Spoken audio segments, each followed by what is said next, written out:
ರೂಪೇಶ್ ರಾಜಣ್ಣ ಅವರೇ ಸಿನಿಮಾ ಚೆನ್ನಾಗಿದ್ರೆ for example ಕೂಲಿ 2000 ಆದ್ರೂ ಕೂಡ ಜನ ನೋಡ್ತಾರೆ, ಓಜಿ 700 ರೂಪಾಯಿ ಆದ್ರೂ ಜನ ನೋಡ್ತಾರೆ, ಅದ್ಯಾಕೆ 200 ರೂಪಾಯಿ ಫಿಕ್ಸ್ ಮಾಡಬೇಕು ಅನ್ನೋ ಒತ್ತಡ ಅಂತ ಹೇಳಿ ಪ್ರಶ್ನೆ. ಈಗ ನಾನು ಇವರು ಹೇಳಿದ್ರು ಮೇಡಮ್ ಹೇಳಿದ್ರು ಎಲ್ಲ ಕೇಳಿಸ್ಕೊಂಡು ಈಗ ನಾವೇನೇ ಮಾತಾಡಿದ್ರು ನಾವು ಜನರ ಪರವಾಗಿ ನಾವು ಮಾತಾಡಬೇಕಾಗುತ್ತೆ. ಎರಡನೇದು ಸಿನಿಮಾ ಆಗಿರಬಹುದು, ಮನೋರಂಜನೆ ಆಗಿರಬಹುದು, ಜನರಿಗೆ ಅನಿವಾರ್ಯ ಅಲ್ಲ. ಬೇಕು ಅಂದ್ರೆ ಹೋಗ್ಬೋದು, ಬೇಡ ಅಂದ್ರೆ ಬಿಡಬಹುದು. ಇದು ನಮಗೆ ನಮ್ಮ ಆಯ್ಕೆ. ಇದು ಈಗ ಅವತ್ತಿನ ಕಾಲದಿಂದ ನಮ್ಮ ಅಣ್ಣವ್ರ ಕಾಲದಿಂದಲೂ ತೆಗೆದುಕೊಂಡ್ರೆ 20 ಲಕ್ಷಕ್ಕೆ 10 ಲಕ್ಷಕ್ಕೆ 30 ಲಕ್ಷಕ್ಕೆ 50 ಲಕ್ಷಕ್ಕೆ ಚಿತ್ರಗಳು ನಿರ್ಮಾಣ ಆಗ್ತಾ ಬರ್ತಾ ಇದೆ. ಅವತ್ತು ನಾವು ಕಂಡಂಗೆ 2 ರೂಪಾಯಿ 5 ರೂಪಾಯಿ 10 ರೂಪಾಯಿ 50 ರೂಪಾಯಿವರೆಗೂ ನಾವು ನೋಡಿದೀವಿ ಚಿತ್ರಗಳು. ದಿಢೀರ್ ಅಂತ ಹೇಳಿ ಇವರು 1000 ರೂಪಾಯಿ 2000 ರೂಪಾಯಿ ಮಾಡಿದ್ರೆ ಜನಗಳೇನಾದ್ರೂ ಹೋಗಿ ಪ್ರೊಡ್ಯೂಸರ್ ಹತ್ರ ಅಥವಾ ವಾಣಿಜ್ಯ ಮಂಡಳಿ ಹತ್ರ ದಯಮಾಡಿ ನೀವು ಒಂದು 500 ಕೋಟಿ ಫಿಲಂ ತೆಗಿಬೇಕು, ಇಲ್ಲ ಅಂದ್ರೆ ನಾವು ಯಾವುದೇ ಕಾರಣಕ್ಕೂ ಫಿಲಂ ನೋಡೋದಕ್ಕೆ ಆಗಲ್ಲ, ಹಾಗಾಗಿ ನಮ್ಮ ಮನೆಯವರು ನಾವೆಲ್ಲ ಸೇರ್ಕೊಂಡು ನಾವೆಲ್ಲರೂ ಕೇಳ್ತಾ ಇರೋದು ನಿಮ್ಮನ್ನ 1000 ಕೋಟಿ ಫಿಲಂ ತೆಗಿರಿ, 100 ಕೋಟಿ ಫಿಲಂ ತೆಗಿರಿ ಅಂತೆಲ್ಲ ನಾವು ಕೇಳ್ತಾ ಇರೋದು. ಹೋಗ್ಬಿಟ್ಟು ಇವ್ರನ್ನ ನಮಗೆ ನೀವು ಮನೋರಂಜನೆ ಕೊಡಿ. ನೀವು 10 ರೂಪಾಯಿ ಕೊಡ್ತೀರಿ. ನಾನು ಅದನ್ನೇ ಹೇಳ್ದೆ, ಒಂದು ಸೀನ್ ತೆಗಿಬೇಕು ಅಂತಂದ್ರೆ ಟೀ ಅಂಗಡಿ, ಯಾವ್ದು ಬೀದಿ ಹೋಟ್ಲು ಟೀ ಅಂಗಡಿಲಿ ಟೀ ಕುಡಿಯೋದು ಇಂಪಾರ್ಟೆಂಟ್ ನಮ್ಗೆ. ನೀವು ಅದೇ ಟೀನ ಹೋಗಿ ಯಾವ್ದಾದ್ರು ದೊಡ್ಡ ಕೆಫೆ ತರ ಮಾಡ್ಬಿಟ್ಟು ಅಲ್ಲೂ ನೀವು ಕುಡಿಸಬಹುದು ಟೀನ ಹೀರೋಯಿನ್ಗೆ, ಇಲ್ಲ ರೋಡಲ್ಲೂ ಕುಡಿಸಬಹುದು ನೀವು. ಆದ್ರೆ ನಮಗ್ ಬೇಕಾಗಿರೋದೇನು ಟೀ ಕುಡಿಯೋದು ಇಂಪಾರ್ಟೆಂಟ್. ನಿಮ್ಗೋಸ್ಕರ ನೀವು ನಿಮ್ ಇಂಟೆನ್ಷನ್ ಏನು ಇದರಲ್ಲಿ 100 ಕೋಟಿ ಹಾಕಿ ಒಂದೇ 1000 ಕೋಟಿ ಮಾಡ್ಬಿಟ್ಟು ನಾನು ಸೆಟ್ಲ್ ಆಗ್ಬಿಡೋಣ ಅನ್ನೋದು ನಿಮ್ ಇಂಟೆನ್ಷನ್. ವೆಂಕಟೇಶ್ ಸರ್, ಮನರಂಜನೆಗೆ ಅಂತ ಹೋಗೋ ಆ ಜಾಗದಲ್ಲೂ ಕೂಡ ಡಿಸ್ಕ್ರಿಮಿನೇಷನ್. ದುಡ್ಡಿದ್ದವ್ರು ಒಂಥರ ಸಿನಿಮಾ ನೋಡ್ಬೋದು, ದುಡ್ಡಿಲ್ದವ್ರು ಒಂಥರ ಸಿನಿಮಾ ನೋಡ್ಬೇಕು, ಈ ರೀತಿಯ ತಾರತಮ್ಯ ಆಗಿ ಹೋಗ್ಬಿಡುತ್ತೆ.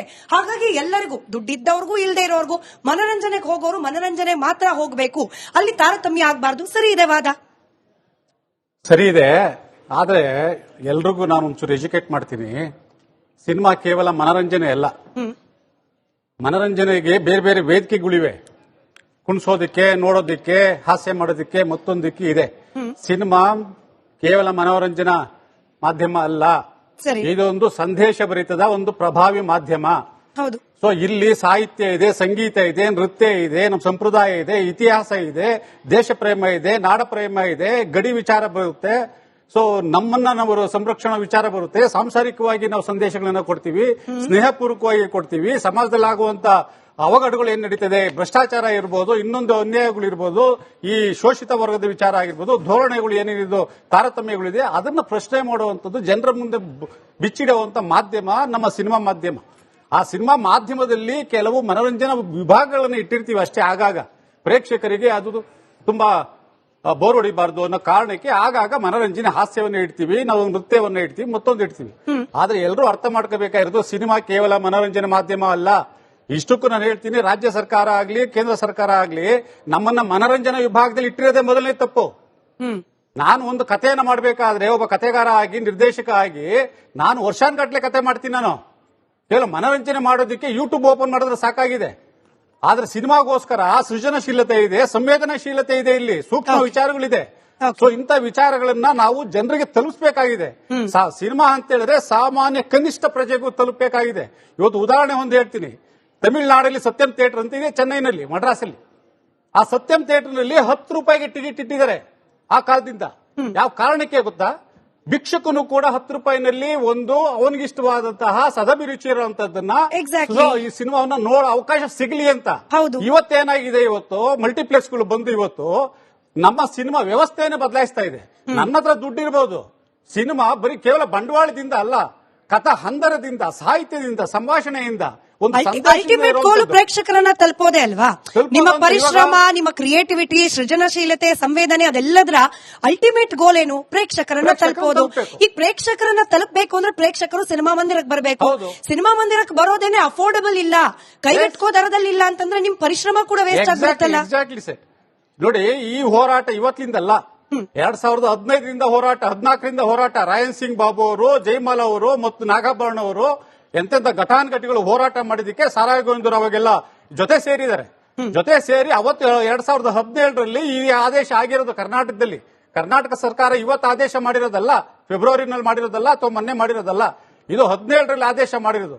17ರಲ್ಲಿ ಆದೇಶ ಮಾಡಿರೋದನ್ನ ಇದೇ ಬಂಡವಾಳಶಾಹಿಗಳು ಬೇರೆ ದಾರಿನಲ್ಲಿ ಹೋಗಿ ಕೋರ್ಟ್ಗೆ ತಂದಿಟ್ಟಿರೋದನ್ನ ಯಾವ ಇಲಾಖೆಯಿಂದ ಒಳಾಡಳಿತದಿಂದ ಬರಬೇಕಾಗಿತ್ತು, ಗೃಹ ಇಲಾಖೆಯಿಂದ, ಅದು ಬರದೆ ಕನ್ನಡ ಮತ್ತು ಸಂಸ್ಕೃತಿ ಇಲಾಖೆಯಿಂದ ಆದೇಶ ಹೊರಡಿಸಿದ್ರು. ಇವೆಲ್ಲವೂ ಕೂಡ ಪ್ರೀ ಪ್ಲಾಂಟ್. ಸೊ ಹಾಗಾಗಿ ಒಂದು ಆದೇಶ ಹೊರಡಿಸಬೇಕು ಸರ್ಕಾರಕ್ಕೆ ಅಂತ ಹೇಳಿದ್ರೆ ಯಾವ ಇಲಾಖೆಯಿಂದ ಹೋಗ್ಬೇಕು ಅನ್ನೋ ಕನಿಷ್ಠ ಜ್ಞಾನ ಇರುತ್ತಲ್ವಾ? ಈಗ 200 ರೂಪಾಯಿ ಮಾಡೋದ್ರಿಂದ ತೊಂದರೆ ಏನು? ತೊಂದರೆ ಹೇಳ್ತೀನಿ ನಾನು. ಏಕರೂಪ ದರ ನಿಗದಿ ಮಾಡೋದ್ರಿಂದ ತೊಂದರೆ ಏನು? ಕೇಳಿ ಮೇಡಮ್, ಒಂದು ಇತಿಹಾಸ ಗೊತ್ತಾಗಬೇಕು ಯಾವ್ದೇ ಚರ್ಚೆಗೆ ಬರ್ಬೇಕಾದ್ರೆ. ಸರಿ. 17ರಲ್ಲಿ ಬಂದ ಮೇಲೆ 22ರವರೆಗೂ ಕೋರ್ಟಲ್ ಬಿದ್ದಿತ್ತು. ಕೋರ್ಟಲ್ ಬಂದಾಗ ಇದೇ ಬೊಂಬಾಯಿ ಗವರ್ಮೆಂಟ್ ಅದನ್ನು ವಾಪಸ್ ತೆಗೀತು. ತಪ್ಪಾಗಿದೆ ಸ್ವಾಮಿ ಅಂತ ವಾಪಸ್ ತಗೊಂಡ್ರು. ಅದಾದ್ಮೇಲೆ ನಾವು ಕಳೆದ 2024 ಇದೇ ಕನ್ನಡ ಚಲನಚಿತ್ರ ಸಂರಕ್ಷಣೆ ವೇದಿಕೆಯಿಂದ ನವೆಂಬರ್ ಅಲ್ಲಿ 21ನೇ ತಾರೀಕಿಂದ 28ನೇ ತಾರೀಕುವರೆಗೂ ವಾಣಿಜ್ಯ ಮಂಡಳಿ ಮುಂದೆ ಧರಣಿ ಕೂತ್ವಿ ನಾವು. ಧರಣಿ ಕೂತಿದ ಮೇಲೆ ಅವರನ್ನು ಬಡಿದೆಬ್ಬಿಸಿದ್ದು, ವಾಣಿಜ್ಯ ಮಂಡಳಿ ಮೇಲೆ ಒತ್ತಾಯ ಕೊಟ್ಟಿದ್ದು. ಅದಾದ್ಮೇಲೆ ಚುನಾವಣೆಗಳಾಯ್ತು, ಮತ್ತೊಂದಾಯ್ತು. ನಾವು ಯಾವಾಗ ಹೋರಾಟ ಮಾಡಿದ ಪ್ರತಿಫಲವಾಗಿ ನಮ್ಮ ವಾಣಿಜ್ಯ ಮಂಡಳಿ ಅವತ್ತಿನ ಎನ್ ಎಂ ಸುರೇಶ್ ಅವರು ಇದ್ರು, ಸಾರಾ ಗೋವಿಂದ್ ಅವರು ಸಹಕಾರದಲ್ಲಿ ಮುಖ್ಯಮಂತ್ರಿಗಳನ್ನ ಸರ್ಕಾರವನ್ನ ಭೇಟಿ ಮಾಡಿ ಪತ್ರಗಳನ್ನ ಕೊಡೋಕೆ ಶುರು ಮಾಡಿದ್ರು. ಅದಾದ್ಮೇಲೆ ಫೆಬ್ರವರಿನಲ್ಲಿ ಇದು ಪುನರ್ ಆದೇಶ ಆಯಿತು. ಮೊದಲನೇ ಆದೇಶ ಅಲ್ಲ, 2ನೇ ಸಲ ಆದೇಶ ಆಗಿರೋದು. ಈ 2ನೇ ಸಲ ಆದೇಶ ಆಗಿದ್ರೂ ಕೂಡ ಒಂದು ಸರ್ಕಾರದ ಆದೇಶವನ್ನ ಬಂಡವಾಳಶಾಹಿಗಳು ತಡೆ ಹಿಡಿತಾರೆ ಅಂತ ಹೇಳಿದ್ರೆ ಚಿತ್ರೋದ್ಯಮವಾಗಿರ್ಬೇಕಾ, ಕ್ರಿಯಾಶೀಲತೆ ಉಳಿಬೇಕಾ, ನಮ್ಮ ಭಾಷೆ ಉಳಿಬೇಕಾ ಇಲ್ಲಿ?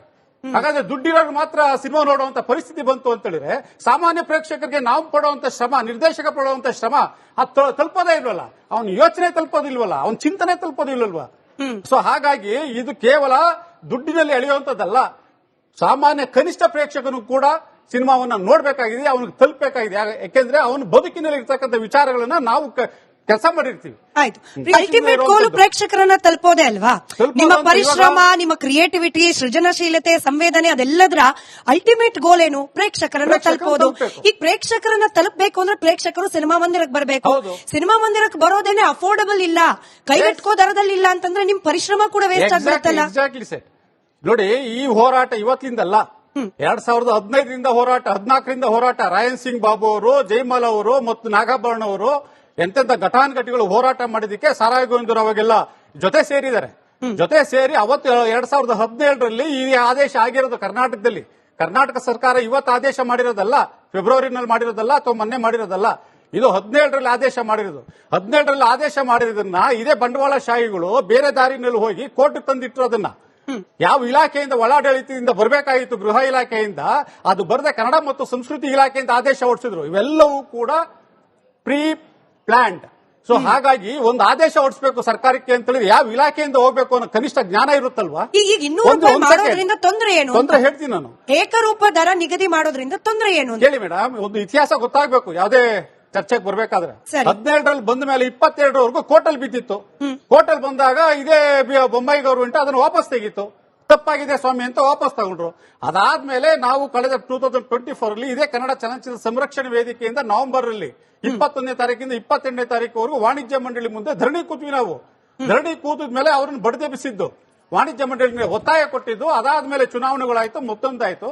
ನಾವು ಯಾವಾಗ ಹೋರಾಟ ಮಾಡಿದ ಪ್ರತಿಫಲವಾಗಿ ನಮ್ಮ ವಾಣಿಜ್ಯ ಮಂಡಳಿ ಅವತ್ತಿನ ಎನ್ ಎಂ ಸುರೇಶ್ ಅವರು ಇದ್ರು, ಸಾರಾ ಗೋವಿಂದ್ ಅವರು ಸಹಕಾರದಲ್ಲಿ ಮುಖ್ಯಮಂತ್ರಿಗಳನ್ನ ಸರ್ಕಾರವನ್ನ ಭೇಟಿ ಮಾಡಿ ಪತ್ರಗಳನ್ನ ಕೊಡೋಕೆ ಶುರು ಮಾಡಿದ್ರು. ಅದಾದ್ಮೇಲೆ ಫೆಬ್ರವರಿನಲ್ಲಿ ಇದು ಪುನರ್ ಆದೇಶ ಆಯಿತು. ಮೊದಲನೇ ಆದೇಶ ಅಲ್ಲ, 2ನೇ ಸಲ ಆದೇಶ ಆಗಿರೋದು. ಈ 2ನೇ ಸಲ ಆದೇಶ ಆಗಿದ್ರೂ ಕೂಡ ಒಂದು ಸರ್ಕಾರದ ಆದೇಶವನ್ನ ಬಂಡವಾಳಶಾಹಿಗಳು ತಡೆ ಹಿಡಿತಾರೆ ಅಂತ ಹೇಳಿದ್ರೆ ಚಿತ್ರೋದ್ಯಮವಾಗಿರ್ಬೇಕಾ, ಕ್ರಿಯಾಶೀಲತೆ ಉಳಿಬೇಕಾ, ನಮ್ಮ ಭಾಷೆ ಉಳಿಬೇಕಾ ಇಲ್ಲಿ?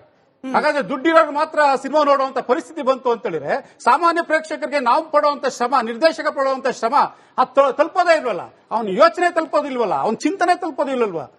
ಸೊ ಹಾಗಾಗಿ ಇದು ಕೇವಲ ದುಡ್ಡಿನಲ್ಲಿ ಎಳೆಯುವಂತದ್ದಲ್ಲ. ಸಾಮಾನ್ಯ ಕನಿಷ್ಠ ಪ್ರೇಕ್ಷಕನು ಕೂಡ ಸಿನಿಮಾವನ್ನ ನೋಡ್ಬೇಕಾಗಿದೆ, ಅವನಿಗೆ ತಲುಪಬೇಕಾಗಿದೆ. ಯಾಕೆಂದ್ರೆ ಅವನ ಬದುಕಿನಲ್ಲಿ ಇರ್ತಕ್ಕಂಥ ವಿಚಾರಗಳನ್ನ ನಾವು ಕೆಲಸ ಮಾಡಿರ್ತೀವಿ. ಆಯ್ತು.